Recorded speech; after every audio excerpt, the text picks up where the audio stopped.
네, 섹터 플러스 오늘의 두 번째 주제는요. 제약바이오입니다. 사실 제약바이오는 누가 되든 좋다. 그동안 제약바이오 섹터는 정말 많은 곳에서 어떤 후보가 당선이 되더라도 공통 수혜주다라는 이야기들 참 많이 나왔었잖아요. 네. 그렇다면 이제 대선이 끝나도 제약바이오는 괜찮은 것인지 네. 어떻게 생각하시나요, 우리 전태진 파트너? 저는 제약바이오는 좋다라고 봐요. 결국 가장 큰 포인트는 중국을 얼마만큼 때릴 것이냐라고는 제재를 얼마나 가할 것이냐라고 본다라고 보여지고 있기 때문에 네.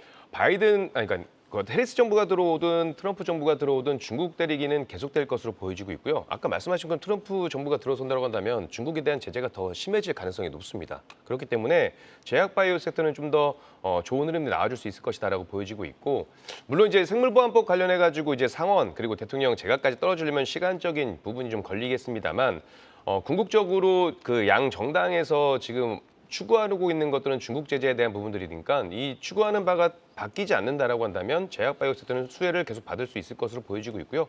물론 이제 연준에서 금리 인하를 이번에 어떻게 할 것이냐에 따라서 이제 금리 인하 기조, 그러니까 스탠스가 어떻게 바뀔 것이냐에 대한 부분들도 좀 볼 필요는 있겠습니다만, 어찌됐건 금리 인하에 대한 부분들도 아직까지는 좀 보여지고 있기 때문에 저는 제약바이오 섹터도 좀 긍정적으로 보여줄 수가 있다라고 보여지고 있고, 아까 그 트럼프 관련해가지고 네. 자동차 하나만 더 말씀드리면 좋습니다. 리쇼어링이잖아요. 그렇죠. 그게 왜 좋냐면 자기 돈 들이지 않고 일자리 창출이 가능하죠.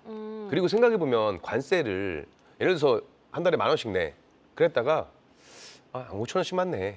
그럼 오히려 내는 입장이 감사할 수도 있거든요. 그렇네요. 그런 부분들도 저는 심리적인 부분들이 있다라고 보여지고 있어서 제약바이오 섹터에서도 이런 영향은 충분히 나올 것이다라고 보여지고 있고요. 그에 따른 수혜는 중국에 대한 제재를 하게 되면 그에 따른 수혜는 우리 국내 기업들이 좀 받을 수 있는 가능성이 높아진다, 이렇게 말씀드리고 싶습니다. 역시나 제약바이오 섹터 수혜를 누릴 것이다라는 말씀이신 것 같은데, 일단 두 후보가 또 공통적으로 약값이나 정책을 내놓고 네. 있잖아요. 이거는 약을 구매하는 입장에서는 조금 부담이 덜 되겠지만 네. 제약사는 아무래도 수익성이랑 연결이 네. 되기 때문에 좋지 않을 것이다라고 생각을 할 수도 있거든요. 이 부분은 네. 어떻게 생각하세요? 그렇기 때문에 그동안에 이제 미국 현지 내에서 제네릭 제약사들이 가장 이제 이 비중이 높았는데 네. 그 기업들이 수익성 높은 산업 쪽으로 다시 제품군이 이동되겠죠.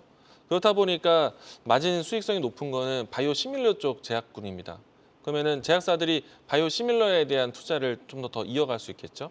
그러면은 전 세계적으로 지금 특허 만료를 앞두고 있는 제품군들이 많은 바이오 시밀러 쪽에 대한 사업에 대한 투자가 높아질 수 있기 때문에 바이오 시밀러에 대한 수혜는 기대가 될 것 같고, 그리고 이제 앞에서 이제 전태진 전문가가 이야기를 했지만은 결국에는 중국 압박의 카드 중에 하나가 생물보안법입니다. 그렇죠. 그러면은 아무래도 이 안에서 제약바이오에 대한 반사이익, CDMO 시장뿐만 아니라 글로벌 협력 기업에 대해서도 K바이오에 대한 관심이 높아질 수밖에 없을 것 같고요.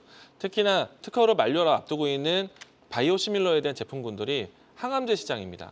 3세대 항암제에 대한 특징상 이 병용 용법이라든지 이중 항체 기술이라든지 플랫폼 기술이라든지 이런 것들이 주 기술인데, 이런 내용 안에서 우리 국내 기업들이 많은 학회에 대한 참여를 가지고 있어서 아마도 라이센스 아웃은 모두가 되는 건 아니겠지만은 그 가능성에 대해서는 기대감으로 해서 주가의 부양 모멘텀이 될 것 같다.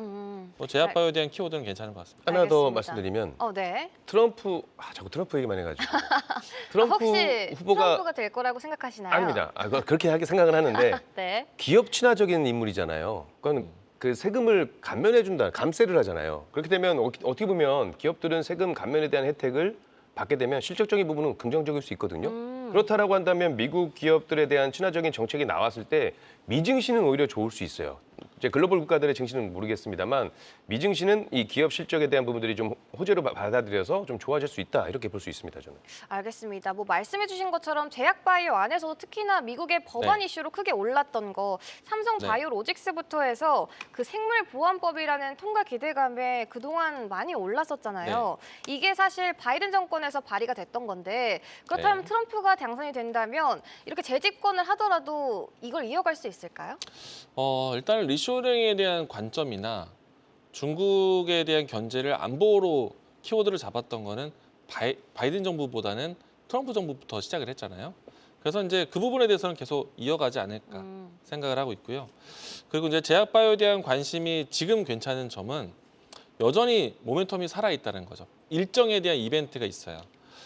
이번 주에 현재도 지금 유럽 바이오가 진행되고 있고 미국 내에서도 월드 ADC라는 이런 이제 학회가 컨퍼런스가 진행되고 있고 또 그리고 이제 내일부터 진행되는 미국의 면역 항암 학회가 또 있습니다.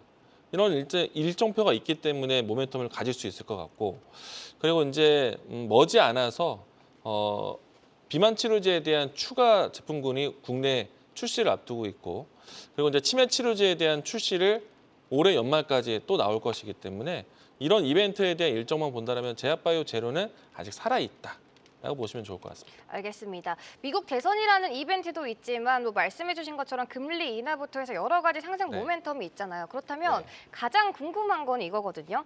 뭐 제약바이오 네. 내에서 바이오시밀러나 위탁 생산, 뭐 CDMO 쪽 네. 비중을 확대하는 게 좋을지 아니면 차라리 뭐 의료 AI 쪽 이런 쪽으로 눈을 돌려보는 게 좋을지 우선순위를 정해본다면 어떻게 정해주실까요, 우리 전태진 파트너? 저는 기존에 있는 거에서 비중을 추가하는 거는 이제 적절하지 않다라고 보고요.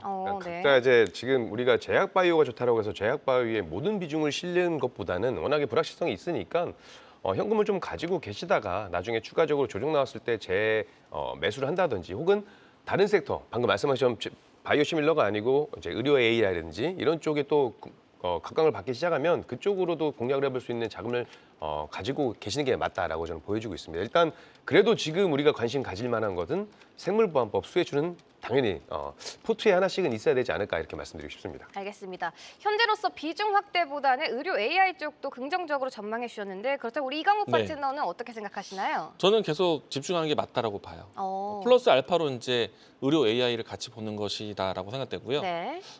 일단 중요한 포인트는 CDMO라든지 ADC 플랫폼에 대한 키워드가 가장 중요할 것이다라고 생각되고요.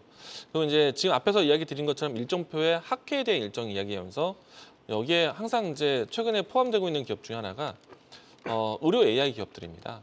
암 진단에 대한 영상 기술에 대한 부분들, 솔루션이 계속해서 학회에 거론되고 있고 참여하고 있는 것이기 때문에 의료 AI를 보는 것도 플러스 알파 요인이다.